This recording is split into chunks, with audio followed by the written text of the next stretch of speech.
India's trade deficit has narrowed to just a little over $20 billion. And that's coming on the back of the fact that, Kartik, what has actually happened for the month of November 2023 that we're talking about is that both have contracted, imports and exports. But the fact of the matter is that imports have contracted, or imports are down by more than 4%. Whereas exports are down less than 3%, just about 2.8%. That's right, Krishna. And in fact, every month that this data gets released and we celebrate this narrowing of trade deficit, the celebration is actually a little muted every time, because it's not that we are exporting more and importing less. Yes, we are importing less, but we are exporting also, not in equal measure. We are exporting lesser as well. So I think the trade data that comes out every month also points to some interesting trends. And for the month of November specifically, I think if you look at the data on a year-to-year basis, yeah, of course, you have a story. But if you were to look at it sequentially from the month of October to the month of November, you see that imports have actually fallen about 16%.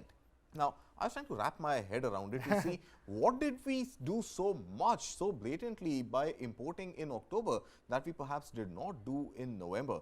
And one sort of very obvious item that comes to mind seems to be gold, because we had the festive season, we had the kicking off of the festive season, and then this whole preparation for the wedding season, which is still underway. Wedding season kick-started in November in full flow. Right? So I believe perhaps people did most of their festive season as well as wedding season shopping of jewelry, especially gold, in the month of October. And that sort of shows the definitive correction in imports going down by as much as 16% on a sequential basis. Now, at the same time, Krishna, we also saw that the Israel-Hamas war broke out in the first week of October.